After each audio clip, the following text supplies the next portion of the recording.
Hello once again, you know it's me. Saturday morning, Beverley, man himself, Mr. Richard Jagger. I'd like to thanks for joining us, Rich. No problem.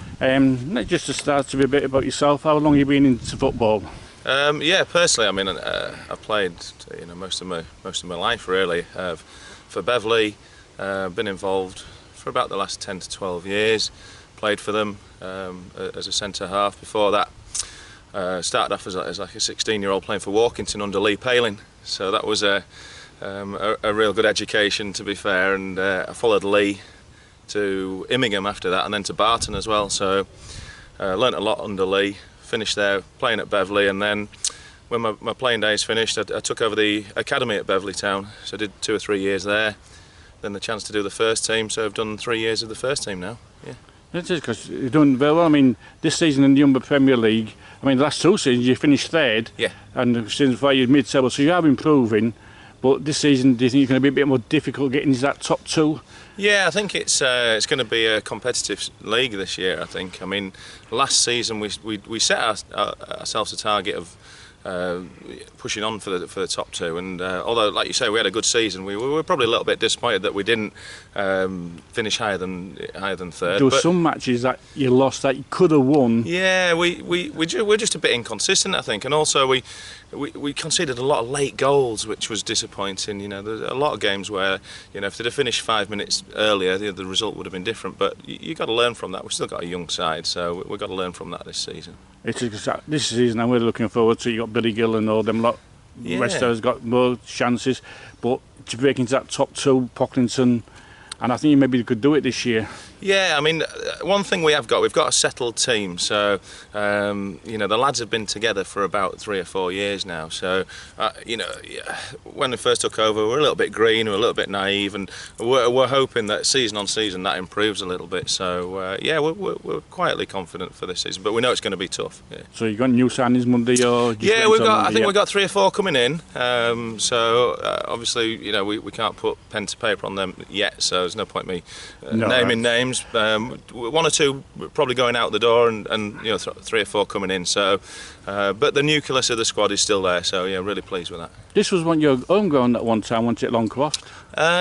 The reserves have played up here quite often on the 3G.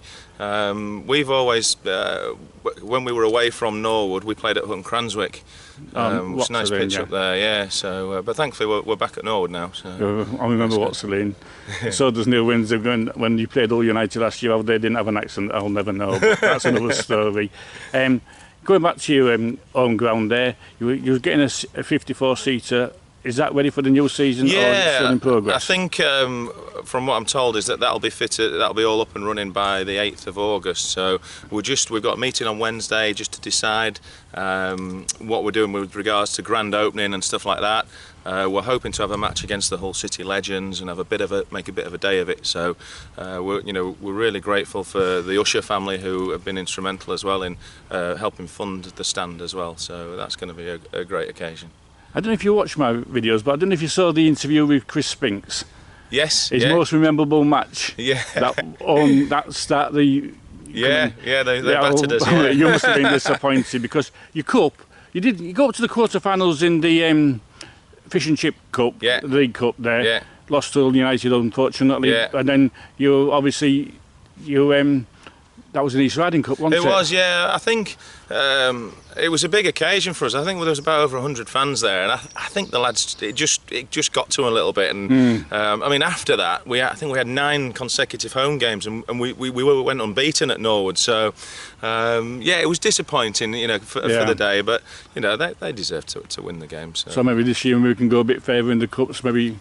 I mean, again, we were disappointed against Hull United because we conceded with literally the last kick of the game, 2-1 up, went into extra time, and they scored another late goal. So that was the story of our season. I mean, fair play to them. They're a real hard-working team, and they deserved it in the end, but disappointing from us. And then your reserves, they won the Division 1, obviously they can't come up with us. Is that the main reason? Because with you being in the... That's right, yeah, you can't have two teams in the same league. Reason, so, you know, they've done fantastic. They've been promoted from the County Prem 2 seasons ago when they won that. They won the Humber Prem 1 last season. They've got a really good, tight bunch of lads. Back in the Humber Prem 1 again? Yeah, back again, yeah. So, yeah, we'll all train together today and through the pre-season. So we'll all 3 teams train together. Oh, great stuff. And I've told everybody else, which is your most memorable match of last season? Probably there's a couple. A game at home against Pocklington. You know, we won 4-3, but I think we were 4-1 up with 3 minutes to go or something like that. A really good performance when I think they were top of the league at the time. Yeah, a couple of late goals. And a home game against Reckitt's as well, where we won, I think it was 3 or 4-1 as well. Yeah, I was at that match. Yeah, we scored a couple of really good goals. We played some great football. So, yeah, a couple of memorable games there. Yeah. Oh, great. I'd like to say thank you very much for your time, and I wish you all the best for the new season. Thank you. And thank you very much. Cheers. All right, there he goes. Thanks to Richard, I should say, for his interview. Coming up this week on Through the Turnstiles, Monday, Josh Barnes, Driffield. We've got Wednesday, to get this right round, Workington on Wednesday, Easington on Thursday. All to look forward to. Don't forget, I have got a YouTube channel. My name's Stephen Burgess. You find all the interviews so easy on there. But thanks for tuning in. Bye for now.